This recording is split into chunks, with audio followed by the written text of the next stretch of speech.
Good evening all of you. स्वागत है आप सभी बैंकर्स का आज के इस स्पेशल सेशन में, आज की मुलाकात में। आज जिस विशेष मुद्दे पर हमारी बातचीत होनी है, थंबनेल के माध्यम से वो आप तक बात पहुंच गई होगी कि इस विषय पर हम बातचीत करेंगे और ये बात क्यों इतनी आवश्यक है। अभी जो हमने जेएआईबी का एग्जामिनेशन देखा, अभी जो हाल फिलहाल में बीता है, 4 मई से 18 मई तक जो पेपर था, उसमें स्पेशली जो एएफएम का पेपर था और जो पीपीबी का पेपर रहा, वो काफ़ी टफ पेपर रहा। अभी जेआईबी के माध्यम से इस बात की हम शुरुआत कर रहे हैं। वो टफ पेपर रहा, कॉन्सेप्चुअल क्वेश्चन पूछा गया, लेंदी क्वेश्चंस बनाए गए।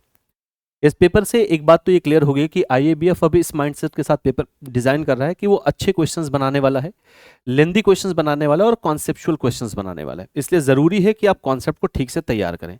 अगर ऐसा नहीं कर पाते हैं तो फिर आपको एग्जामिनेशन हॉल में दिक्कत होगी, पेपर क्वालिफाई करने में दिक्कत होगी।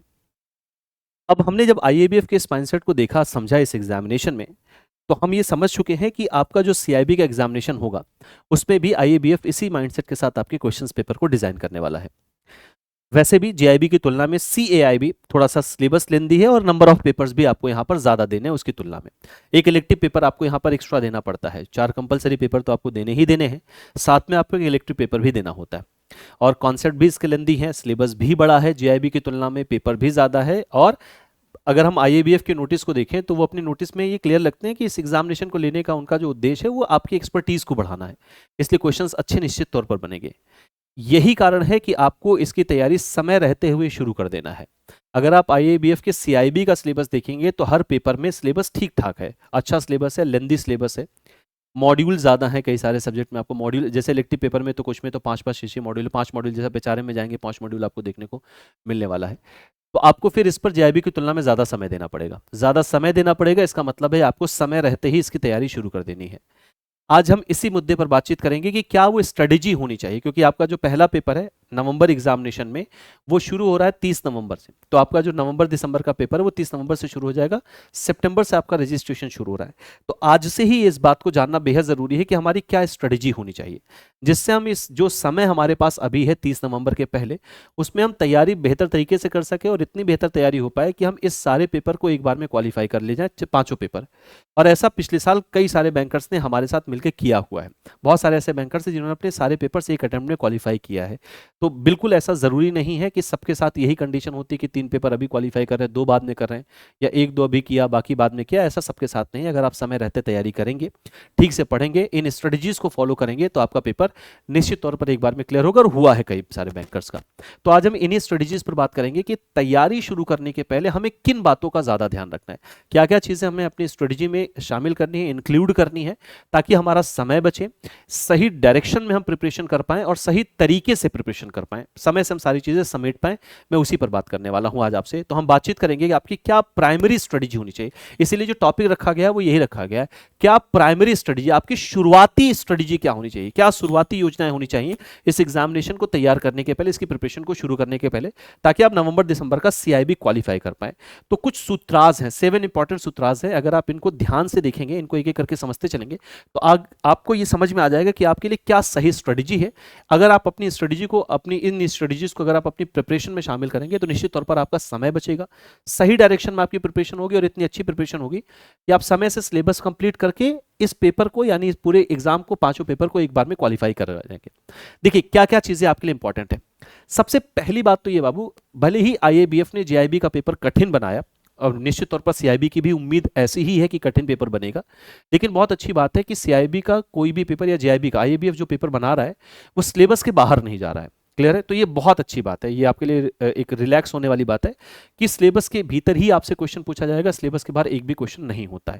तो अगर आप सिलेबस पर स्ट्रिक्टली बने हुए हैं तो आपका क्वेश्चन पेपर आराम से निकल जाएगा, आराम से आप इस पेपर को क्वालिफाई कर लेंगे।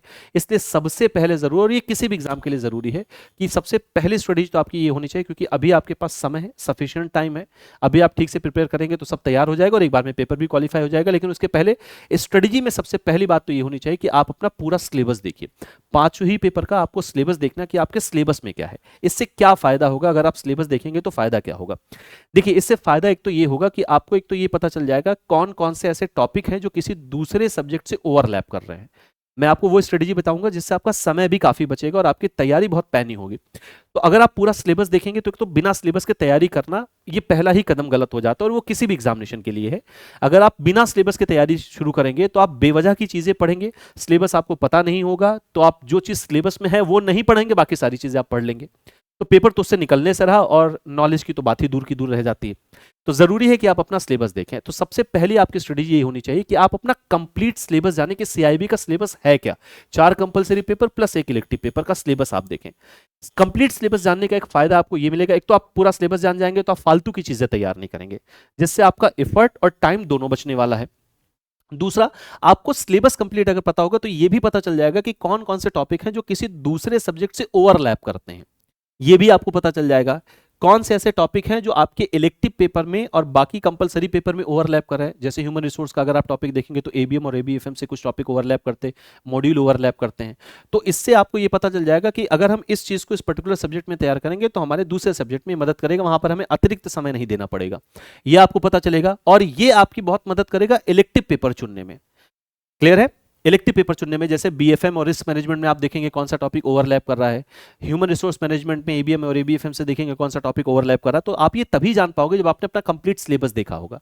तो आपके इलेक्टिव पेपर के चुनाव में मदद करेगा। इलेक्टिव पेपर बहुत इंपॉर्टेंट है, उसका चयन बहुत जरूरी है कि आप पहले ही तय कर लें ये सारी चीजें देख के। रजिस्ट्रेशन के पहले पहले आपको पता होना चाहिए आपको इलेक्टिव पेपर लेना क्या है, अदरवाइज आपको बाद में फिर इलेक्टिव पेपर क्वालिफाई नहीं कर पाएंगे, बाद में आपको इलेक्टिव पेपर बदलना भी पड़ सकता है। तो क्वालिफाई नहीं कर पाएंगे, इससे आपका पेपर क्वालिफाई नहीं हो पाएगा, 6-7 महीने का आपको फिर वेट करना पड़ेगा अपने इंक्रीमेंट में।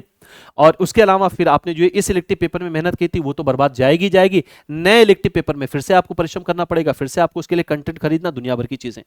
तो इलेक्टिव पेपर के चुनाव में मदद करेगा अगर आपने कंप्लीट सिलेबस देखा। तो सबसे स्ट्रेटजी में सबसे पहला पार्ट आपकी ये होना चाहिए कि आप अपने कंप्लीट सिलेबस को देखें, क्योंकि सिलेबस के बाहर से कुछ भी क्वेश्चन नहीं पूछा जाता है, इसलिए सिलेबस बहुत इंपॉर्टेंट है। दूसरा आपके लिए क्या जरूरी है कि सिलेबस देखने के बाद आपके लिए जरूरी है कि आप अपने सिलेबस को कंप्लीट करें, और कंप्लीट करने के लिए आपको एक प्लानर बनाना पड़ेगा, और वो आपके लिए ज्यादा जरूरी हो जाता है, आप बैंकर्स के लिए बहुत ज्यादा जरूरी हो जाता है, क्योंकि आपके पास सिर्फ पढ़ाई करना ही एकमात्र काम नहीं है। आप बैंकर हैं, आपके पास और भी काम है, आपका बैंक आना जाना, और अगर किसी की ब्रांच दूर है तो उनके आने जाने में ट्रैवल में ही दुनिया भर का समय चला जाता है। अगर आप बड़ी ब्रांच में हैं, बिजी ब्रांच में हैं, तो फिर आपके पास वैसे ही समय नहीं बच रहा है, और अगर समय बचता है तो बैंक का काम इतना कंसंट्रेशन का है, इतना मानसिक काम होता है, पब्लिक डीलिंग का काम है, घर आके पढ़ाई करने का मन नहीं करता है। तो अगर आप पढ़ाई करने, आप जॉब के साथ साथ, बैंक में जॉब के साथ साथ अगर आप तैयारी करें तो पहले तो ये वाकई काबिले तारीफ बात है। इसमें अगर आप प्रयास कर रहे हैं तो ये बस वास्तव में एक बड़ी प्रशंसा की बात है कि जो जैसा काम है वहां पर, जितना मानसिक क्षमता आपको वहां पर लगानी पड़ती है, जितना कंसंट्रेशन के साथ आप वहां काम करते हैं, पब्लिक डीलिंग का काम है। और बैंक में तो कई बार ऐसी भी पब्लिक आ जाती है जिनके सामने आप सर भी फोड़ लो तो उनको ना समझ में आए। बहुत सारे, क्योंकि भांति भांति के लोग आते हैं, कुछ को बात समझ में आ जाती है जल्दी, कुछ को नहीं समझ में आता, आपको बार बार चीजें बतानी पड़ती है। कुछ बेवजह के कामों के लिए भी आपके पास आते हैं, कुछ गवर्नमेंट ने भी बहुत सारे काम आपके ही हिस्से में सौंपे रखे हैं, तो उन पे भी आपका काम बहुत ज़्यादा है। तो उसके बाद अगर आप तैयारी कर रहे हैं तो ये ज़रूरी है कि फिर आप एक प्लानर के अकॉर्डिंग तक काम करें। अगर आप नहीं कर पाओगे तो पहली बात तो आपके पास जो कम समय बचा है उसका आप सही उपयोग नहीं कर पाओगे, और उसका सही यूज़ नहीं कर पाओगे तो आप अपने एग्जाम तक भी अपना सिलेबस कंप्लीट नहीं कर पाएंगे। तो सिलेबस जानने के बाद फिर अगली स्टडी हमारी क्या होनी चाहिए कि इसको कैसे कंप्लीट करें। और सिलेबस को टाइम से कंप्लीट करना इसलिए भी जरूरी होता है, ये आपके कॉन्फिडेंस को भी बूस्ट करेगा, आपकी प्रिपरेशन को बेहतर करेगा, और एग्जामिनेशन हॉल में आपको किसी कियोस्क में नहीं रखेगा, आप इत्मीनान से शांति से अपना पेपर दे पाएंगे। तो आपका कम से कम 4 महीने का आप एक प्लानर पहले तैयार करें। अगली स्ट्रेटेजी क्या है, सिलेबस देखें, सिलेबस में देखिए क्या आपका ओवरलैप कर रहा है, क्या आप इलेक्टिव पेपर चुन सकते हैं, क्या आपके लिए बेहतर ऑप्शन होगा। इलेक्टिव पेपर को कैसे चुना जाए इसके लिए मैंने एक सेशन किया है, अगर आप इस चैनल के लाइव सेक्शन में जाके देखेंगे इसी जीआईबी सीआईबी वाला पर, तो मैंने वहां पर सेशन किया है कि इलेक्टिव पेपर का चुनाव कैसे किया जाए, इलेक्टिव पेपर कौन सा आपके लिए बेहतर हो सकता है, चुनने में आपको क्या क्या चीजें ध्यान रखनी चाहिए। तो आप एक 4 मंथ का प्लानर बनाए। 4 मंथ का प्लानर मैंने यहाँ पर क्यों रखा है, क्योंकि कोशिश ये करें कि आपका पेपर, आपका जो पूरा सिलेबस है वो 4 से 4.5 महीने के बीच में एकदम से कंप्लीट हो जाए। आपके पेपर के पहले, आपके एग्जाम के पहले, आपके फर्स्ट एग्जाम के पहले आपके पास कम से कम 1 महीने का समय ऐसा होना चाहिए जिसमें आप इनका रिवीजन कर पाएं और मॉक टेस्ट दे पाएं, क्योंकि अब एग्जामिनेशन के लिए मॉक टेस्ट देना बेहद जरूरी हो गया है। मॉक टेस्ट उतना ही इंपॉर्टेंट है जितना आपका ये सिलेबस कंप्लीट करना इंपॉर्टेंट है। मॉक टेस्ट की इंपॉर्टेंस कतई किसी लिहाज से भी कम नहीं है। मॉक टेस्ट ही आपको बता पाता है कि आपने जो पढ़ा है वो आपको याद है कि नहीं याद है। मॉक टेस्ट ही आपको बताता है कि आप सही क्वेश्चन कर पा रहे हो कि नहीं कर पा रहे हो। तो मॉक टेस्ट आप जब तभी कर पाओगे जब आपके पास समय होगा। तो आपको ये सिलेबस 4 से 4.5 महीने के बीच में कंप्लीट करना है। तो एक 4 महीने का आप अपना प्लानर बनाएं, और इस प्लानर को आप रेगुलर फॉलो करें, ये बहुत जरूरी है। तो to complete the syllabus make a 4 month planner and prepare according to the planner, उसी प्लानर के अकॉर्डिंग ही आप तैयार करेंगे। Select your elective paper before registration, ये बहुत इंपॉर्टेंट है कि रजिस्ट्रेशन के पहले आप अपना इलेक्टिव पेपर सेलेक्ट कर ले, आप चुन ले कि आपको कौन सा इलेक्टिव पेपर लेना है। क्योंकि अगर आप इलेक्टिव पेपर चुनने में देर करेंगे, जैसे रजिस्ट्रेशन 2 सितंबर से आपका, सितंबर, हाँ 2 ही सितंबर से मुझे जहां तक याद आ रहा है डेट आपकी है 2 है, तो 2 से अगर आपका रजिस्ट्रेशन का डेट आ गया, अभी आपको पता नहीं कि इलेक्टिव पेपर से कौन सा चुनना है, तो फिर आप बाकी लोगों से सलाह लेने लगते हैं। और जरूरी नहीं कि सलाह आपको हर बार बुद्धिमान व्यक्ति ही दे रहा हो, सलाह आपको ऐसा अनुभवी व्यक्ति दे रहा हो। कई सारे लोग सलाह अपने हिसाब से देते हैं, जो उनको सूटेबल लगता है वही आपको वो सलाह दे देते हैं। सामान्य जीवन में भी ऐसा ही होता है। तो आप फिर अगर पहले से तय करके नहीं जाएंगे तो फिर आप दूसरों की सलाह पर निर्भर रहेंगे, और वहां पर ये बिल्कुल पॉसिबिलिटी है, और सबसे ज्यादा पॉसिबिलिटी है कि आप गलत सब्जेक्ट का चुनाव कर लें। उस केस में आपको क्या क्या समस्या हो सकती है अभी हमने पीछे डिस्कस किया। और अगर आप नहीं चुनेंगे पहले से, तो फिर आप जो ओवरलैप टॉपिक है उनके बारे में नहीं जानते, कम समय में कैसे तैयार किया जाए ये आपको नहीं पता होगा, तो अपने रजिस्ट्रेशन के काफी पहले ही आप अपना इलेक्टिव पेपर चुन लें, और अभी चुन लें, ये ज्यादा जरूरी, ये आपकी स्ट्रेटेजी होनी चाहिए, और उसको इस प्लानर में आप जरूर रखिए। ये जो मैं आपसे, ये जो प्राइमरी स्ट्रेटेजीज आपसे, इसीलिए इसको प्राइमरी स्ट्रेटेजी नाम दिया गया है। अपनी तैयारी शुरू करने के पहले आप इन सारी चीजों को अपनी प्रिपरेशन में इन्वॉल्व रखें, ताकि आपके लिए समय बचे, सही डायरेक्शन में आप अपनी तैयारी कर पाए। तो इलेक्टिव पेपर आप रजिस्ट्रेशन के काफी पहले ही चुन लें, ये बहुत जरूरी है। Make sure to do the preparation under someone's guidance so that you can save your time, use authentic study material, authentic website, authentic groups, ये आपके लिए बहुत जरूरी है। देखिए सीआईबी की प्रिपरेशन एक तो लेंदी सिलेबस है, बड़ा सिलेबस है, अच्छा सिलेबस है, कॉन्सेप्चुअल पेपर भी अब बनने लगा है, इसलिए बहुत जरूरी है कि आप किसी की गाइडेंस में रहें। इसलिए मैं आपको ये सलाह दूंगा कि आपका समय बचे, और बहुत सारी चीज़ें, क्योंकि न्यूमेरिकल से, जैसे अगर आप एबीएम में जाएंगे, एबीएफएम में जाएंगे, तो आपको वहाँ पर, सॉरी इसमें बीएफएम वगैरह में भी आपको, बीएफएम तो प्योरली न्यूमेरिकल आपको देखने को मिलता है। तो ऐसे जो पेपर्स हो, अगर गलती से आपने कहीं रिस्क मैनेजमेंट जैसा इलेक्टिव पेपर चुना हुआ है, गलती से क्या, अगर आपका बीकॉम वगैरह का है, अगर आपका वो बैकग्राउंड है, तो आपके लिए रिस्क मैनेजमेंट बहुत अच्छा सब्जेक्ट है। तो अगर आपने वो इलेक्टिव पेपर लिया, तो फिर आपको न्यूमेरिकल्स भी वहाँ पर देखने पड़ेंगे, तो उसके लिए गाइडेंस बहुत इंपॉर्टेंट है। विजुअल फॉर्म में अगर कोई आपसे उस सब्जेक्ट पर बातचीत करे, आपको पढ़ाए, तो वो ज़्यादा बेहतर होता है, उससे कम समय बचता है। तो आपको बार बार टेक्स्ट बुक की तरफ नहीं जाना पड़ता, बार बार लेंदी टेक्स्ट बुक आपको नहीं पढ़ना पड़ता, आप उसको वीडियो के माध्यम से या किसी की गाइडेंस के माध्यम से ठीक से पढ़ पाते हैं। तो जरूरी है कि आप कोई कोर्स ज्वाइन करें, कोई बैच ज्वाइन करें, या किसी की प्रॉपर गाइडेंस में रहें। और प्रॉपर गाइडेंस में आपके पास, आपके आसपास जो लोग होंगे वो बैंकर्स होंगे, वो भी तैयारी ही कर रहे होंगे। तो मेरी आपको ये सलाह होगी, कोई भी आप कहीं पर, मैं ये नहीं कह रहा हूं कि आप इन्हीं को ज्वाइन करिए, ऐसे करें, लेकिन आप किसी की गाइडेंस में रहें, ईमानदारी से आप किसी की गाइडेंस में रहें। इससे जरूरी है कि कोई पेड कोर्स आप जरूर ज्वाइन करें, और बहुत ऑथेंटिक स्टडी मटेरियल ही लीजिए। क्लियर है? जिस मटेरियल से क्वेश्चंस बनते हैं, जिस मटेरियल में कॉन्सेप्ट सही है, अपडेटेड मटेरियल है, आप वो मटेरियल ही इस्तेमाल करेंगे। और एक सलाह मैं आपको ये दूंगा, बहुत ज्यादा मटेरियल्स कलेक्ट करने की कोशिश मत करिएगा। तो आपके पास सिलेक्टेड मटेरियल हो, ऑथेंटिक मटेरियल हो, उनका रिवीजन बार बार हो, ये ज्यादा इफेक्टिव होगा। बहुत ज्यादा आपको मटेरियल कलेक्ट करने की जरूरत नहीं है, यहां से भी कुछ प्रिंट आउट ले लिया, वहां से भी कुछ प्रिंट आउट ले लिया, वो सब काम करने वाला नहीं है। तो ऑथेंटिक स्टडी मटेरियल लीजिए। ऑथेंटिक स्टडी मटेरियल का मतलब, जब आप कोई कोर्स ज्वाइन करेंगे तो वहां पर आपको स्टडी मटेरियल मिलेगा, वो ऑथेंटिक होता है। इसके अलावा मार्केट में मैकमिलन जैसे बुक्स हैं जिनका आईएबीएफ के साथ टाई अप है, वो एक अच्छा मटेरियल है ना। हम आपको बहुत अच्छा मटेरियल प्रोवाइड करते हैं। अगर आप हमारा पिछला रिजल्ट देखेंगे पीडब्ल्यू का, सीआईबी का और जीआईबी का, तो बहुत बहुत ज़बरदस्त, बहुत ऐतिहासिक रिजल्ट रहा है। मैं आपके साथ बीआरबीएल में डील करता हूँ, बीआरबीएल में आपके साथ डिस्कस करूंगा, हम अगर जुड़ते हैं तो। बीआरबीएल का बहुत अच्छा रिजल्ट रहा है इस बार। जीआईबी का अगर आप देखेंगे तो बहुत बढ़िया, बहुत ज़बरदस्त रिजल्ट था। तो ऑथेंटिक मटेरियल ही आपको उपलब्ध कराया जाएगा। और कोई एक ऐसा ग्रुप ज्वाइन करें, अगर आप हमारे साथ जुड़ते हैं तो हम आपको अपना ग्रुप प्रोवाइड करते हैं, आप उसमें डिस्कशन कर सकते हैं। हम आपको लगातार उसमें स्टडी मटेरियल प्रोवाइड करते हैं, जो कुछ भी हमें शेयर करना है, कोई वीडियो लिंक है, स्टडी मटेरियल है, हम आपके साथ आपके क्वेश्चंस का जवाब देते हैं उस ग्रुप पे। तो ऐसा कोई ग्रुप जो प्रोडक्टिव ग्रुप हो, जिसमें आपको चीजें सही मिले, वो भी आप जरूर ज्वाइन कर लें, वो आप कर लें, वो आपके लिए आवश्यक है। तो ये आपके लिए 4 सूत्र हो गए। अब जो अगले 3 सूत्र हैं उन पर बात कर लेते हैं। जो आप पढ़ें उसको रिवाइज करते चले, ये बहुत इंपॉर्टेंट है। इससे होगा ये कि आप एग्जामिनेशन के समय चीजें भूलेंगे नहीं, और बार बार आपको चीजें रटनी नहीं पड़ेंगी। अगर आप रिवाइज करें तो आपके दिमाग में वो बेहतर तरीके से रुक जाती हैं, बैठ जाती है। इसलिए रिवीजन बहुत आवश्यक होता है। इससे आप जब एमसीक्यू सॉल्व करेंगे तो आपको दोबारा थ्योरी नहीं पढ़नी पड़ेगी। रिवीजन का तरीका क्या है मैं आपको बता दूं। देखिए, जिस दिन आपका वीक ऑफ होता है, आप हफ्ते भर थोड़ा थोड़ा थोड़ा थोड़ा लगातार पढ़ते रहिए, और कोशिश ये करिए कि कम से कम 2-3 घंटे तो आप अभी देना शुरू कर दें इस एग्जामिनेशन के लिए। अभी अगर आप बहुत ज्यादा, बहुत रिगरसली अगर आप तैयारी अभी नहीं करना चाहते, और अभी करने की उतनी जरूरत भी नहीं कि अभी से 8-8 9-9 घंटे दे रहे हैं, ऐसा बिल्कुल अभी अभी आवश्यक नहीं है, क्योंकि अभी टाइम है, लेकिन कम से ये जरूर आवश्यक है कि अभी 2 से 3 घंटे तो आप अभी से ही देना शुरू कर दें। तो रेगुलर अगर आप 2 से 3 घंटे देंगे तो जिस दिन आपका वीक ऑफ हो उस दिन कोशिश ये करिए कि जो अभी आपने अगले 5-6 दिनों में पढ़ा है उसको रिवीजन कर ले। तो एक दिन आप सिर्फ रिवीजन के लिए रखिए, उसमें कुछ नया पढ़िए मत, उसमें आप रिवीजन के लिए रखिए, क्योंकि अगर आप रिवीजन नहीं कर रहे हैं और पुराना पढ़ा हुआ भूल गए तो फिर पढ़ने का कोई मतलब नहीं। आपने जो पिछले 5 दिनों मेहनत की है 6 दिनों में वो जीरो है, शून्य है, अगर रिवीजन नहीं हो रहा है तो फिर मतलब क्या निकला। तो एक दिन वीक ऑफ में या जो भी आपको दिन सही लगता है या जब भी आपको उचित समय लगता है आपने जो पढ़ा है उसको रिवाइज जरूर करिए, और ये आपके हर हफ्ते रिवीजन ऐसे रिपीट होना चाहिए। इसके अलावा भैया कोई भी अगर आपको क्लासेस और कोई अथेंटिक ग्रुप्स अगर आपको लगता है, पीछे भी मैंने आपसे कहा, तो आप ये मेक श्योर करिए कि आप उसको ज्वाइन जरूर करिए। क्लियर है? यहां पर भी मैंने लिखा है, यहाँ अथेंटिक स्टडी मटेरियल के लिए लिखा है और यहां पर मैंने आपको पीछे ही बताया कि एक अथेंटिक ग्रुप या अथेंटिक क्लासेस वो आपके लिए बहुत इंपॉर्टेंट है, आप उसे जरूर ज्वाइन करिए।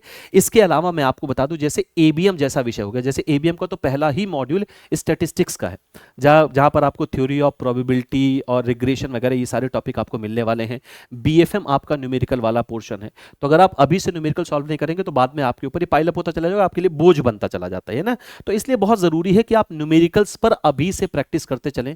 केस स्टडी हर सब्जेक्ट में पूछा जाता है, चारों कंपलसरी पेपर में, इलेक्टिव पेपर में केस स्टडी होता है और ठीक ठाक मात्रा में केस स्टडी होता है, तो वो आपको जरूर देखना है भैया, वो आपको पढ़ के जाना है। इसलिए न्यूमेरिकल्स आप जरूर अभी पढ़ के जाएं, नंबर ऑफ न्यूमेरिकल्स की प्रैक्टिस आपको होनी चाहिए ताकि आप बेहतर तरीके से इसको एग्जामिनेशन हॉल में सॉल्व कर पाएं। प्रीवियस ईयर पेपर अभी देखना बहुत उतना इंपॉर्टेंट नहीं लगता, लेकिन अगर आप देखते हैं तो नुकसान नहीं फायदा ही करेगा। तो एक बार आप प्रीवियस ईयर के पेपर भी देख लीजिएगा, उससे आपको ये आइडिया मिल जाएगा क्वेश्चन कैसे बनते हैं, और क्वेश्चन का अगर आपको आइडिया मिल जाएगा तो पढ़ते समय वो आपकी बहुत हेल्प करने वाला। तो ये 7 ऐसे स्ट्रेटेजी हैं, 7 सूत्राज हैं जिनको अगर आप अपनी स्ट्रेटेजी में इन्वॉल्व करते हैं तो आपकी प्रिपरेशन अभी से 10 कदम सारे कैंडिडेट से आगे होगी, सही डायरेक्शन में होगी, सही समय पे आप अपना सिलेबस कवर कर पाएंगे, समय अपना आप बचा पाएंगे और एक बार में सारे पेपर क्लियर कर पाएंगे। हम इसमें आपकी कैसे मदद करते हैं? हम आपकी मदद करते हैं आपको बहुत बेहतरीन क्लास उपलब्ध कराने में। जितना भी आपका सिलेबस है, चाहे वो इलेक्टिव पेपर का हो चाहे वो कंपलसरी पेपर का हो, उसको सही समय में आप तक पहुंचाने में, अथेंटिक स्टडी मटेरियल आपको उपलब्ध कराने में और आपका पेपर एक बार क्लियर कराने में ये बैचेस आपकी मदद करने वाले हैं। क्या क्या आपके लिए है हमारे पास, उसको बता देते हैं हम। सबसे बेहतरीन जो आपके लिए बैच होगा वो होगा महापैक। देखिए महापैक आपको 3 वैलिडिटी में मिलने वाला है, 1 ईयर, 2 ईयर और 6 मंथ का महापैक आपको मिलने वाला है। क्लियर है? 6 मंथ की प्राइस आपको यहां पर नहीं दिख रही होगी, मैं पेज एक बार ऊपर करके आपको 6 मंथ की प्राइस दिखा दे रहा हूं। 3499 में 6 मंथ का मिल जाएगा, 1 ईयर आपके लिए 4999 में है, 2 ईयर का है 6999 में। अब ये महापैक है क्या, इसमें फायदा क्या आपको मिलता है? देखिए महापैक एक तो वन स्टॉप सोल्यूशन है। वन स्टॉप सोल्यूशन का मतलब क्या है? यदि आप महापैक को सब्सक्राइब करते हैं तो क्या क्या इसको आपको फायदे मिलेंगे, और देखिए मेरी आपको ये सलाह है, आप पहले देख लें, जांच लें सारी चीजें, फिर आप उसके हिसाब से डिसीजन लीजिएगा। लेकिन मेरी सलाह है कि इनमें से किसी महापैक को ही आप सब्सक्राइब करिए। मैं आपको बता देता हूं क्या क्या इससे आपको बेनिफिट्स मिलेंगे महापैक से। एक तो महापैक की वैलिडिटी ज्यादा होती है, वैलिडिटी से ज्यादा जो आपको फायदा मिलता है वो क्या मिलता है, जैसे अगर अभी आपने, मैं एक एग्जांपल लेके आपको समझाता हूं, जैसे अगर अभी आपने मान लेते कि 1 ईयर का महापैक सब्सक्राइब किया, तो सबसे पहला फायदा तो आपको ये मिलता है कि जैसे ही आप महापैक को सब्सक्राइब करते हैं, जितने ही रनिंग बैचेस हमारे इस समय चल रहे हैं उन सबका एक्सेस आपको मिल जाता है, और ये 15-20 सब्जेक्ट बैचेस से ज्यादा एक्सेस आपको मिल जाता है। तो आपको जब भी समय मिले, आपके पास अभी रनिंग बैचेस उनका एक्सेस आप कोई भी बैच सिलेक्ट करके देख सकते हैं। अब रनिंग बैचेस में आपको थ्योरी बैच होंगे, आपको क्रैश कोर्स मिल जाएगा, आपको एमसीक्यू बैच मिल जाएगा, तो आप एमसीक्यू भी सॉल्व करते चलेंगे। क्लियर होगी इतनी बात? जैसे आप एक टॉपिक पढ़ रहे हैं, अब आप परेशान हैं कि अगर यार इसका एमसीक्यू मिल जाता मुझे तो सबसे अच्छी बात होती, मैं लगे हाथ एमसीक्यू पे प्रैक्टिस कर लेता और अच्छी प्रैक्टिस हो जाती, ये सही बात भी है। तो आप अगर महापैक लेते हो तो आपको तुरंत एमसीक्यू भी बैच मिला हुआ है, आप एमसीक्यू वाली क्लास देखना शुरू कर दिए, आप एमसीक्यू सॉल्व करिए। तो जितने रनिंग बैचेस होते हैं उनका एक्सेस आपको मिलता है। इसके अलावा जितने अपकमिंग बैचेस होंगे, जो नए अपडेटेड बैचेस आते जाएंगे, वो इसमें ऑलरेडी ऐड होते चले जाते हैं फ्री ऑफ कॉस्ट, उसके लिए आपको कुछ भी अमाउंट पे करने की जरूरत नहीं। जैसे अभी हमने फाउंडेशन बैच लॉन्च किया है जिसकी 3 जून को क्लास शुरू हो रही, तो अगर आपने महापैक ले लिया है तो आपको फाउंडेशन बैच लेने की जरूरत नहीं। जैसे मान लेते हैं 4999 में आपने 1 ईयर का महापैक ले लिया और फाउंडेशन बैच 2499, तो थोड़ा अमाउंट अगर आप ज्यादा लगा देंगे तो फाउंडेशन बैच में आपको एक फाउंडेशन बैच ही मिलेगा, लेकिन अगर आप थोड़ा सा अमाउंट वहां पर ज्यादा अगर आप वहां पर आप उसमें लगाएंगे तो आपको सारे बैचेस का एक्सेस मिल जाएगा और प्लस इस फाउंडेशन बैच का एक्सेस मिलेगा। जैसे मैंने आपको कहा, जितने भी एडिशनल बैचेस होते हैं, जितनी भी एडिशनल क्लासेस होती हैं, वो तो आपको मिलती चली जाती है, जो अपडेटेड क्लासेस होती है, जो बाद में लॉन्च की जाती है, वो मिलेंगे। जैसे भी हम फाउंडेशन बैच लेके आए हैं, फिर हम एमसीक्यू नया अपडेटेड बैच लेके आएंगे, उसका फ्री एक्सेस आपको मिलेगा। हम क्रैश कोर्स लेके आएंगे, उसका फ्री एक्सेस आपको मिलेगा। तो जितने भी अपकमिंग बैचेस होते हैं उन सबका एक्सेस मिलता है। तो ये सबसे बड़ा फायदा है। इस फायदे का उपयोग कहाँ होगा? सर मैं एक बार में पेपर क्लियर कर लूंगा तो फिर मुझे बार बार क्यों जरूरत, हम क्यों एक 1 ईयर का ले? इसकी वजह मैं आपको बताता हूं। ऐसा नंबर ऑफ टाइम्स होता है, नंबर ऑफ बैंकर्स के साथ होता है कि उनका पेपर छूट गया। जैसे अभी अगर आप टेलीग्राम ग्रुप में आप में से कोई पहले से अगर होगा तो उन्होंने देखा होगा 2-3 ऐसे बैंकर्स का मैसेज है, सर मैंने पहला पेपर किसी दूसरे सेंटर पर दिया, मेरा ट्रांसफर हो गया, मैं उस सेंटर पर जाकर बाकी पेपर नहीं दे सकता। कई बार आप सेंटर पर टाइम से नहीं पहुंच पाते और सबसे बड़ी समस्या आपके पास समय की है। और ये सच है, मैं इससे इनकार नहीं करूंगा, बहुत सारे बैंकर्स की तैयारी नहीं हो पाती है। आप उसे समय मान ले या उनकी अभी इच्छा नहीं थी पेपर देने की, या वो अभी तैयार नहीं थे और वो 1-2 पेपर डिस्क्वालीफाई हो गए, तो ऐसे केस में आप क्या करेंगे? पेपर तो आपने क्वालिफाई नहीं किया, फिर 6 महीने बाद आपको तैयारी करनी है, फिर आप नया बैच लें, फिर आप नया पैसा खर्चा करें, फिर से आप उसमें अपना एक्सपेंस करें, क्या मतलब है इस बात का? और ये आपके लिए नुकसानदायक भी है। क्लियर है? तो ये फायदा आपको मिलता है कि अगर आपका कोई पेपर छूटा, कोई पेपर डिस्क्वालीफाई हो गया, तो आपको फिर बाद में बार बार बैच लेने की जरूरत नहीं, क्योंकि अगले 1 साल तक आप इसमें जो भी एग्जाम होंगे सब दे सकते हैं। और हम जो भी अगले 1 साल तक जो भी बैच हम लेकर आपके लिए आएंगे, वो सारे अपकमिंग बैच इसमें ऐड होते चले जाते हैं। इसलिए महापैक सबसे बेहतरीन बैच होता है। ये 2 सबसे बड़े फायदे। तीसरा फायदा, इस महापैक में आपको इलेक्टिव पेपर अलग से नहीं लेना पड़ेगा। इस महापैक में इलेक्टिव पेपर भी एडेड है, ऑलरेडी इसमें इंक्लूडेड है, शामिल है इसमें। अगर आप महापैक नहीं लेते, कोई और दूसरा बैच लेते हैं, जैसे अगर आप ये फाउंडेशन बैच लेंगे तो फाउंडेशन बैच में आपको चारों सब्जेक्ट की क्लासेस मिलेंगी, लेकिन इलेक्टिव पेपर आपको अलग से लेना पड़ेगा। उसकी प्राइस बहुत ज्यादा नहीं है, लेकिन वो आपको अलग से लेना पड़ेगा, जबकि इसमें आपको वो इलेक्टिव पेपर मिलेगा। तो अगर आप ओवरऑल देखेंगे तो इसकी कॉस्ट आपकी कम ही पड़ रही है, इसलिए महापैक आपके लिए सबसे बेहतर है। बाकी चुनाव आपका है, चयन आपका है, आप जो भी बैच लेना चाहें। इसमें आपको एडिशनल मॉक टेस्ट वगैरह भी मिलते रहते हैं। अब आते हैं फाउंडेशन बैच की तरफ। ये अभी हाल फिलहाल में ये बैच आपके लिए लॉन्च किया गया है, बिल्कुल न्यू बैच है। इसकी जो क्लासेस है भैया, ये 3 जून से शुरू हो रही हैं 2025 से। आपके दिसंबर एग्जामिनेशन को ये टारगेट कर रहा है। ये कंप्लीट थ्योरी और बहुत बेहतरीन बैच है। पूरे सब्जेक्ट की, चारों कंपलसरी पेपर की कंप्लीट थ्योरी आप तक पहुंचाई जाएगी। लाइव बैच होगा, लाइव इसमें जुड़ के आप क्लास लेंगे। चारों सब्जेक्ट रेगुलर आपके चलेंगे। ये बैच सिर्फ 2499 में आप अवेल कर सकते हैं। अगर आप महापैक ले लेंगे तो ये बैच आपको उसमें फ्री ऑफ कॉस्ट मिलेगा, आपको अलग से परचेज करने की जरूरत नहीं होती। इसमें भी आपको 40 फुल लेंथ मॉक टेस्ट मिलते हैं चारों ही सब्जेक्ट के। अब इसके अलावा क्रैश कोर्स है, ये बैच अभी हमारा चल रहा है क्रैश कोर्स। हम क्रैश कोर्स आपके लिए नया भी लेकर आएंगे। अगर आप महापैक ज्वाइन करते हैं तो इस क्रैश कोर्स को भी आप एक्सेस कर पाएंगे, और जो आगे आएगा क्रैश कोर्स उसमें भी आप ज्वाइन कर सकते हैं। हाँ, अब आते हैं सिंगल सब्जेक्ट की तरफ। अगर आप बैंकर्स में से किसी का सिर्फ एक ही सब्जेक्ट रुका है, किसी वजह से सेंटर पर नहीं पहुंच पाए, पेपर छूट गया या डिस्क्वालीफाई हो गया, तैयारी सही नहीं थी, तो आप फिर एक ही सब्जेक्ट, फिर आपको बार बार बाकी सारे सब्जेक्ट क्यों आप क्लास लोगे? फिर आप महापैक भी क्यों लोगे? आपको बस एक ही सब्जेक्ट चाहिए तो आप एक ही सब्जेक्ट ले लीजिए। आपको ये चारों कंपलसरी पेपर मिले, सबकी प्राइस 999 है। अब अगर आपने महापैक लिया होगा और आपका पेपर डिस्क्वालीफाई हो गया तो ये आपको अलग से परचेज करने की जरूरत है। यही मैं आपसे कह रहा हूं कि अगर आपका कोई एक पेपर मिल गया तो आपको बाद में 1000 रुपए, कहीं पर भी आप एडमिशन लेंगे आपको उसके लिए फी पे करनी होगी। आप क्यों फी पे करो? अगर आपने महापैक लिया और कोई एक सब्जेक्ट या 2 सब्जेक्ट आपका रुक गया तो आपको ये सब्जेक्ट भी मिल जाएंगे उसी में फ्री ऑफ कॉस्ट, उसी सब्सक्रिप्शन प्राइस में होगा। इलेक्टिव पेपर की हम बात करें तो इलेक्टिव पेपर की देखिए प्राइस बहुत ज्यादा नहीं है, लेकिन अगर आप फाउंडेशन या कोई और बैच लेते हैं तो आपको इलेक्टिव पेपर अलग से लेना होगा। महापैक में आपको उसी फीस में मिल जाएगा। तो अगर आप ओवरऑल देखेंगे तो वो महापैक आपके लिए बहुत बहुत बहुत कम कॉस्ट पे आपको वो उपलब्ध हो रहा है। इलेक्टिव पेपर IABF 5 ऑप्शंस आपको देता है, 4 हम आपको उपलब्ध करा रहे हैं, HRM, central banking, risk management और रूरल बैंकिंग। अगर आपने महापैक लिया है तो ये चारों ही पेपर उसमें आपको फ्री ऑफ कॉस्ट मिलेंगे। आपका जो इलेक्टिव पेपर है आप उसकी क्लास ले सकते हो। तो ये सारे बैचेस हैं बाबू जो आपके लिए अवेलेबल हैं आपकी प्रिपरेशन के लिए। तो जो मैंने आपको ये 7 सूत्राज बताए हैं, अगर आप इनको अपनी प्रिपरेशन की स्ट्रेटजी में शामिल करेंगे तो आपका समय बचेगा, अच्छी तैयारी होगी, सही डायरेक्शन में होगी और एक बार में आप अपना पेपर क्लियर कर सकते हैं बहुत आराम से। मैं आपके CIB एग्जामिनेशन में 2 पेपर डील करता हूं, BRBL जो आपका 4th कंपलसरी पेपर है, और एक इलेक्टिव पेपर भी मैं आपके साथ डिस्कस करता हूं, HRM, ह्यूमन रिसोर्स मैनेजमेंट। इससे रिलेटेड अगर आपके पास कोई सवाल है BRBL और HRM से संबंधित, इस एग्जाम से संबंधित, आपकी स्ट्रेटेजी, आपकी पढ़ाई से संबंधित, तो वो सारी बातें आप मुझसे पूछ सकते हैं। उसके लिए आपको ये ग्रुप आप ज्वाइन कर लीजिए, डेडिकेटेड टेलीग्राम ग्रुप है। आप इस QR कोड को स्कैन करके इस ग्रुप को ज्वाइन कर सकते हैं। इसको स्कैन करने में कोई दिक्कत आ रही तो आपके पास एक और ऑप्शन है, आप टेलीग्राम पर जाएं, सिंपली सर्च करें आशीष सर JIB CIB एग्जाम्स। आप इस माध्यम से भी मुझसे जुड़ सकते हैं। आपको ये सारी सुविधाएं इस ग्रुप पर रेगुलर मिलती हैं, हम लाइव भी इस ग्रुप पर जुड़ते हैं, और आपके सारे सवाल, जैसा कि मैंने आपसे कहा, BRBL, HRM, इस एग्जाम, स्ट्रेटजी, अपनी पढ़ाई, कोई भी सवाल अगर आप पूछना चाहते हो तो आप मुझसे यहाँ पर पूछ सकते हो। मैं उसके जवाब के साथ यहाँ पर बना रहता हूँ, आपसे बातचीत मेरी होती रहती है। तो ये बहुत इंपॉर्टेंट ग्रुप है, इसे जरूर ज्वाइन कर लीजिए। और इसके अलावा हम अपने यूट्यूब चैनल, जिस पर आप ये अभी सेशन देख रहे हैं JIB CIB वाला, इस पर भी एग्जाम से रिलेटेड कई सारे जो है कई सारी एक्टिविटीज़ करते रहते हैं और वो बहुत इंपॉर्टेंट एक्टिविटीज़ होती हैं। तो आप इस चैनल को भी सब्सक्राइब कर लें, यहाँ पर आपको सारी चीज़ें मिलती रहेंगी। तो आज के लिए फिर इतनी चर्चा रखते हैं और आपसे मिलते हैं इन बैचेज में। अपनी बेहतरीन प्रिपरेशन के लिए आप अभी से तैयारी शुरू करें। ये कतई मत सोचिए कि हम बाद से तैयारी करेंगे, अभी समय वास्तव में देखा जाए तो नहीं है। सिलेबस बड़ा है और बहुत समय है भी नहीं। और एक बार मैं आपको फिर से बता दूं, ये भी आप अपना प्लान मत करिएगा कि 3 अभी पेपर क्वालिफाई कर लूँ, 2 बाद में क्वालिफाई करूंगा। एक तो ये खर्चीला बहुत है, एक तो ये समय बर्बाद करेगा और आपकी इंक्रीमेंट को बेवजह 6-7 महीने के लिए डिले कर देगा। जब आप एक बार में पेपर क्वालिफाई कर सकते हैं तो फिर इसको बार बार देने का क्या मतलब बनता है। तो आप एक बार में पेपर आराम से क्वालिफाई कर सकते हैं।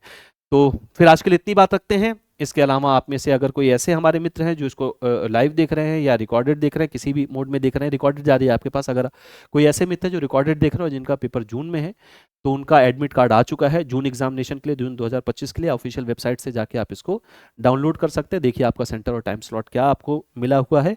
और नवंबर एग्जामिनेशन के लिए सारे बैचेज हैं। तो आइए इन बैचेज में मिलते हैं, तैयारी शुरू करते हैं, बेहतरीन प्रिपरेशन अपनी, और पेपर को एक बार में क्वालिफाई करते हैं। तो आज के लिए फिर इतना रखते हैं। मेरी तरफ से आपके जून वाले एग्जामिनेशन के लिए अगर कोई मित्र देख रहे हैं और नवंबर की जो तैयारी कर रहे हैं, उनको बहुत सारी शुभकामनाएं। Thanks a lot.